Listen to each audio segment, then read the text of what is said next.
दोस्तों, बिहार पुलिस में 9015 पदों पर नई वैकेंसी आने वाली है।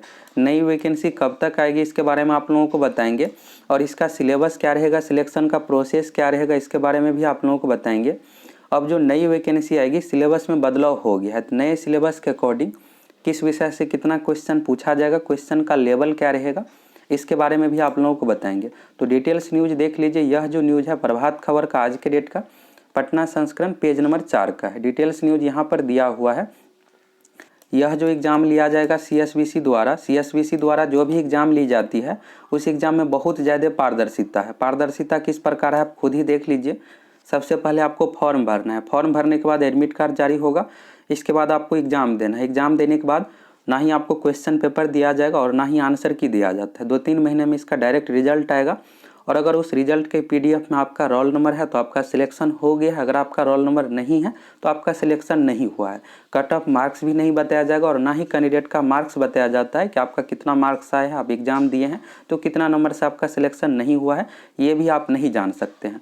अगर आप जानने के लिए आरटीआई कीजिएगा तो आरटीआई का कोई जवाब नहीं आता है। अगर आप 2-3 बार अपील कीजिएगा तो अपील करने के बाद आरटीआई में यही रिप्लाई आएगा कि जब वैकेंसी की पूरी प्रक्रिया कंप्लीट हो जाएगी तो इसके बाद हम आपको जवाब देंगे, अभी हम आपको जवाब नहीं दे सकते हैं। तो इस तरह से आपको आरटीआई करने के बाद रिप्लाई आएगा, यानी आरटीआई के द्वारा भी आपको कोई जवाब नहीं मिलेगा। आप जान ही नहीं सकते हैं कि आपको कितना मार्क्स आया है, कितने नंबर से आपका सिलेक्शन नहीं हुआ है। इस तरह से सीएसबीसी द्वारा बिल्कुल पारदर्शी तरीके से एग्ज़ाम लिया जाता है। अभी एग्ज़ाम की बात करें तो अभी 14 मार्च 2021 बिहार पुलिस कांस्टेबल का एग्ज़ाम लिया गया है। तो एग्ज़ाम से पहले ही सोशल मीडिया पर आंसर की वायरल था और उसका जांच भी नहीं किया जाता। उसमें से कुछ गलत भी था और कुछ सही भी था। एग्ज़ाम में जो क्वेश्चन पूछा गया था और उसका जो आंसर था उसमें से बहुत सारा सही भी था और कुछ गलत भी था, तो कभी जांच ही नहीं किया जाता। इसी तरह से फॉरेस्ट गार्ड एग्ज़ाम में, फॉरेस्टर वनपाल एग्ज़ाम में भी सोशल मीडिया पर आंसर की वायरल था। कभी जाँच ही नहीं किया जाता है कि सही है या गलत है। सीधे आपको पेपर में अगले दिन देखने को मिलेगा कि एग्ज़ाम बिल्कुल कदाचार मुक्त और पारदर्शी तरीके से लिया गया है। तो पारदर्शिता किस प्रकार है आप देख ही सकते हैं। आप कुछ जान ही नहीं सकते हैं कि आपको कितना मार्क्स आया है, कितना आप क्वेश्चन बनाए, कुछ भी आप यहाँ पर जान ही नहीं सकते। अब बात करें क्वेश्चन की लेवल की, तो सिलेबस में लिखा हुआ था 12वीं लेवल। अब आप यहाँ पर देख लीजिए 12वीं लेवल का किस तरह का क्वेश्चन पूछा गया। यह जो वैकेंसी है कांस्टेबल का सिपाही लेवल का एग्जाम है और इसमें क्वेश्चन पूछा गया था एक सिंपल सा पॉलिटिकल साइंस क्वेश्चन की बात करें। एक क्वेश्चन इस तरह से पूछा गया था कि राज्य पुनर्गठन आयोग 1956 गठन के बाद बिहार में विधानसभा का कितने सीटों पर चुनाव हुआ था। तो 1951 में बिहार के लिए विधानसभा का जो सीट निर्धारित किया गया था 330 सीट निर्धारित किया गया था। यहाँ पर जो क्वेश्चन पूछा जा रहा है कि राज्य पुनर्गठन आयोग 1956 गठन के बाद बिहार में विधानसभा का जो चुनाव हुआ था कितने सीट पर हुआ था। तो 1956 गठन के बाद 1957 में बिहार में विधानसभा का चुनाव हुआ था, और यह जो चुनाव हुआ था 1956 राज्य पुनर्गठन आयोग के बाद 330 सीट से घटाकर यहाँ पर जो कर दिया गया था 318, तो 318 सीट पर चुनाव हुआ था। तो यानी अब आपको बिहार पुलिस कांस्टेबल एग्जाम पास करने के लिए आज से 70 साल पहले बिहार में जो चुनाव हुआ था यह कितने सीट पर हुआ था, ये भी आपको अब याद रखना पड़ेगा। अब बात करते हैं कि इसका अस्थायी समाधान क्या है। हम आप लोगों को वीडियो बनाकर देंगे और उस वीडियो के नीचे आप कमेंट कीजिएगा, तो इससे कुछ नहीं होने वाला है। अस्थायी समाधान यही है कि कोर्ट केस करना पड़ेगा, साथ में शांतिपूर्वक आंदोलन करना पड़ेगा, तभी कुछ हो पाएगा। बिहार दरोगा एग्जाम की बात करें तो बीपीएसएससी द्वारा जो वैकेंसी दिया गया था 2017 में, और 2017 वैकेंसी के एग्जाम में भी कट ऑफ मार्क्स एवं सभी कैंडिडेट का मार्क्स नहीं दिया गया था। इसके बाद कोर्ट केस हुआ और कोर्ट का यहाँ पर डिसीजन आया कि सभी कैंडिडेट का मार्क्स दिया जाए और कट ऑफ मार्क्स भी बताया जाए। तो इसके बाद सभी कैंडिडेट का मार्क्स भी दिया गया और कट ऑफ मार्क्स भी बताया गया। इसके बाद आप देखिएगा कि बीपीएसएससी द्वारा जितने भी एग्जाम लिए जाते हैं, चाहे दरोगा को हो चाहे इन्फोर्समेंट सब इंस्पेक्टर को हो, सभी एग्जाम में कट ऑफ मार्क्स बताया जाता है और जब फाइनल रिजल्ट आ जाएगा तो उस समय कैंडिडेट का मार्क्स भी बताया जाएगा। इसी तरह सीएसबीसी के खिलाफ भी यहाँ पर कोर्ट केस होना चाहिए, तभी कुछ हो पाएगा, नहीं तो इसी तरह प्रत्येक साल वैकेंसी आएगी। 2019 में भी 11,880 पदों पर वैकेंसी आई थी, उस एग्जाम में भी कट ऑफ मार्क्स आंसर की कुछ भी नहीं दिया गया। 2020 में भी 8415 पदों पर वैकेंसी आई। अब 2021 में फिर से वैकेंसी आएगी, उस एग्जाम में भी इसी तरह से होगा। जो पढ़ने वाले कैंडिडेट है उसका रिजल्ट ही नहीं होगा, जो साल भर पढ़ते हैं 5 साल से पढ़ रहे हैं उसका रिजल्ट ही नहीं होगा, जो नहीं पढ़ते हैं आंसर की उसको मिलेगा और उन सभी कैंडिडेट का रिजल्ट होगा। तो इसके लिए यहाँ पर यही है कि सॉल्यूशन है कि इसके लिए आपको कोर्ट केस करना पड़ेगा।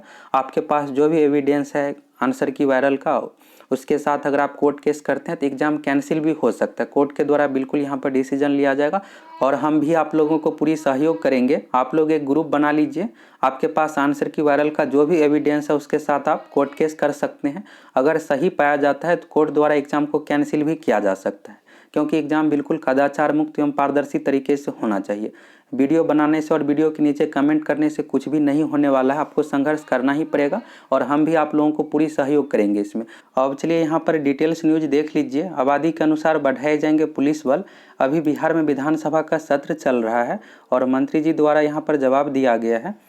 विधानसभा में गृह विभाग के प्रभारी मंत्री विजेंद्र प्रसाद यादव ने कहा कि अपराध नियंत्रण के लिए बड़ी संख्या में पुलिस बल की बहाली पिछले 15 साल के दौरान की गई है, परंतु अभी भी आबादी के अनुपात में पुलिस बल की यहाँ कमी है और यह राष्ट्रीय औसत से भी कम है। इसके मद्देनजर 2021 में एक एडीजी मुख्यालय की अध्यक्षता में एक विशेष समिति का गठन किया गया है और यह समिति सभी पहलुओं का अध्ययन करते हुए पुलिस विभाग के विभिन्न संवर्गों में नए पदों का सृजन करने को लेकर एक रिपोर्ट राज्य सरकार को सौंपेगी। तो यहाँ पर पुलिस विभाग के अंतर्गत जितने भी पोस्ट है, constable, head constable, ASI, sub inspector, inspector, सभी पोस्ट इसमें शामिल है। अगर यहाँ पर पोस्ट सृजन किया जाएगा, नए पोस्ट जो जनरेट किया जाएगा तो कांस्टेबल और दरोगा का भी रहेगा, तो दरोगा का भी नई वैकेंसी यहाँ पर दी जा सकती है और इसके आधार पर सरकारी आबादी के अनुरूप नए पदों का सृजन कर उन पर पुलिस कर्मियों की बहाली की जाएगी। तो उन्होंने कहा कि 2005 में 51,046 पुलिसकर्मी थे और यहाँ पर अभी वर्तमान का डेटा दिया हुआ है। अब जो है बढ़कर 1,42,216 हो गई है और वर्तमान में सृजित पदों में 86,295 पदों पर पुलिसकर्मी तैनात है और खाली अभी भी 55,921 पद है, जिसमें से अभी 11,880 कांस्टेबल का भी पोस्ट शामिल है। खाली पड़े 55,921 पदों में विभिन्न कैडरों में 26,831 पद पर नियुक्ति की प्रक्रिया चल रही है। तो 26,000 जो यह पोस्ट है, इसमें 11,880 कांस्टेबल का भी पोस्ट शामिल है। इसके बाद दरोगा 2019 वैकेंसी का और 8415 भी बिहार पुलिस कांस्टेबल का रिटन एग्जाम चल रहा है, लिखित परीक्षा। तो ये सब पोस्ट मिलाकर 26,000 हो गया और शेष बचे 29,090 पोस्ट है इसमें से। तो 20,078 पोस्ट जो है प्रमोशन से भरा जाएगा। प्रमोशन से जो भरा जाता है, अगर आप कांस्टेबल सिपाही बनते हैं तो इसके बाद आप हेड कांस्टेबल बन सकते हैं। कांस्टेबल से प्रमोशन होता है हेड कांस्टेबल में और हेड कांस्टेबल से जो प्रमोशन होगा एएसआई में। एएसआई और हेड कांस्टेबल का जो पोस्ट है यह प्रमोशन से ही भरा जाता है। तो ज़्यादातर जो पोस्ट खाली है हेड कांस्टेबल का, बहुत ज़्यादा कांस्टेबल का भी प्रमोशन होना बाकी है। तो कांस्टेबल से प्रमोशन होकर हेड कांस्टेबल, इसके बाद हेड कांस्टेबल से आप एएसआई बन सकते हैं। एएसआई से प्रमोशन होता है एसआई में और एसआई का डायरेक्ट वैकेंसी भी दिया जाता है और एसआई अगर आप दरोगा बनते हैं तो इससे आपका प्रमोशन होगा इंस्पेक्टर में। तो इस तरह से प्रमोशन का भी पोस्ट खाली है 20,078। बाकी जो बच गया यहाँ पर 9,012 पद, तो 9,012 पद पर 2021 में वैकेंसी आएगी, यहाँ पर लिखा हुआ है। इसके बाद बचे 9,012 पदों पर नियुक्ति मौजूदा नियुक्ति प्रक्रिया पूरी होने के बाद शुरू की जाएगी। तो अभी जो 8415 पोस्ट की वैकेंसी आएगी, यह जो कंप्लीट हो जाएगा इसके बाद दी जाएगी। अभी तुरंत नहीं दिया जा सकता, इसमें समय लगेगा। समय इसलिए लगेगा कि जब फाइनल सिलेक्शन हो जाता है तो इसके बाद ट्रेनिंग भी करवाया जाता है और बिहार में जो ट्रेनिंग का कैपेसिटी है 10,000 के लगभग में है, बहुत ज़्यादा नहीं है। तो इसलिए एक साथ आपको लग रहा होगा कि एक साथ क्यों नहीं 20,000 30,000 वैकेंसी दी जाती है, तो ट्रेनिंग की कैपेसिटी के अनुसार ही दिया जाएगा। इसलिए आप देखते होंगे कि हर साल 10,000 के लगभग में वैकेंसी दी जाती है। अभी 11,880 पदों का फाइनल रिजल्ट आना बाकी है। इसके बाद जो भी यहाँ पर कैंडिडेट सेलेक्ट होंगे उन सभी को ट्रेनिंग के लिए भेजा जाएगा। इसके बाद 1 साल का ट्रेनिंग है कांस्टेबल का, तो ये प्रक्रिया कंप्लीट हो जाएगा। इसके बाद अभी 8415 पोस्ट पर वैकेंसी दिया गया है। तो मार्च में लिखित परीक्षा है और रिजल्ट 3-4 महीने में जून जुलाई में दे दिया जाएगा। इसके 1-2 महीने बाद सितंबर अक्टूबर में फिजिकल इसका हो सकता है। फिजिकल होने के बाद 2-3 महीने में फाइनल रिजल्ट दे दिया जाएगा। यानी अगले साल जनवरी 2022 तक जो 8415 पोस्ट है इसका फाइनल सिलेक्शन हो जाएगा। तो अब यहाँ पर जो भी कैंडिडेट को 11,880 को जो ट्रेनिंग के लिए भेजा गया तो उसका ट्रेनिंग कंप्लीट हो जाएगा। इसके बाद 8415 जो कैंडिडेट है उन सभी का ट्रेनिंग करवाया जाएगा और फिर बीच में इधर 9,012 जो पोस्ट है इसका भी वैकेंसी दे दिया जाएगा। तो वैकेंसी कब तक दी जाएगी, तो पुराना डेटा देख लीजिए। 2019 में जो दिया गया था 4 अक्टूबर 2019 को 11,880 पदों पर विज्ञापन प्रकाशित किया गया था। इसके बाद 2020 में भी सितंबर अक्टूबर में वैकेंसी दिया जा सकता था, लेकिन उस समय आचार संहिता लगा हुआ था, तो इस कारण से नहीं दिया गया था। जैसे ही आचार संहिता खत्म हुआ 10 नवंबर को फाइनल विधानसभा का रिजल्ट आया, तो 11 नवंबर को 8415 पदों पर वैकेंसी दे दिया गया, क्योंकि सब कुछ पहले से ही तैयार था। तो 11 नवंबर को दे दिया गया। अब जो 2021 का वैकेंसी है लगभग 9000 पदों पर, यह भी जो है अक्टूबर नवंबर में दे दिया जाएगा। बहुत लेट होगा तो नवंबर से लेट नहीं होगा, अक्टूबर में संभवतः दे दिया जाएगा। अगर अक्टूबर फर्स्ट वीक में नहीं दिया जाता है तो नवंबर तक यह वैकेंसी आ ही जाएगा। और इस फॉर्म को कौन कौन भर सकते हैं, तो अगर आप इस बार 2021 में 12वीं पास हो रहे हैं तो बिल्कुल भर सकते हैं। ये जो काउंट किया जाएगा 1 अगस्त 2021 से। 1 अगस्त 2021 को अगर आपका उम्र 18 वर्ष कंप्लीट हो गया है तो फॉर्म भर सकते हैं। और जब वैकेंसी आएगी तो उस समय आप लोगों को पूरी जानकारी दे देंगे और उस समय आप ज़रूर देख लीजिएगा। हो सकता है कि इसमें कुछ बदलाव भी हो सकता है। अब बात करते हैं सिलेबस की। तो अब जो नई वैकेंसी आएगी तो उसमें सिलेबस 10th लेवल कर दिया गया है, लेकिन लेवल करने से कुछ नहीं होगा, यह डिपेंड करता है CSBC पर। अगर CSBC चाहेगा तो 10th लेवल में भी टफ लेवल का क्वेश्चन पूछा जा सकता है। जैसे बात करें, अभी आप लोगों को पहले बताया कि पॉलिटिकल साइंस में एक क्वेश्चन पूछ दिया गया है कि 1956 के बाद जो बिहार विधानसभा का चुनाव हुआ था कितने सीट पर।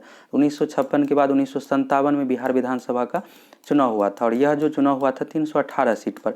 अब अगर इस तरह का क्वेश्चन पूछा जाएगा 70 साल पहले क्या हुआ था, तो कोई नहीं बता पाएगा और आपको ये कोई बुक में भी नहीं मिलेगा, गूगल पर सर्च करने पर भी आपको आसानी से नहीं मिलेगा। बहुत ज़्यादा पढ़िएगा तब आपको पता चलेगा कि हाँ इस तरह से ऐसा हुआ है। तो इस तरह का अगर क्वेश्चन पूछा जाता है तो फिर पढ़ने वाले कैंडिडेट का रिजल्ट ही नहीं होगा।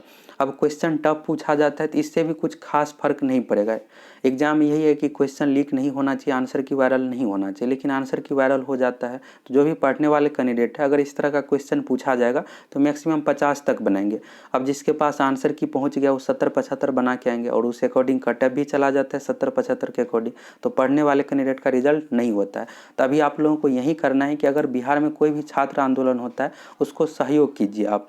और अगर आपके पास आंसर की से रिलेटेड कोई भी एविडेंस है तो कोर्ट केस कर सकते हैं और हम भी इसमें आप लोगों को सहयोग करेंगे। बिना कोर्ट केस का और बिना आंदोलन का कोई भी यहाँ पर बदलाव नहीं होने वाला है। इसी तरह से प्रत्येक साल वैकेंसी आएगी और जो भी पढ़ने वाले कैंडिडेट है उसका रिजल्ट ही नहीं होगा।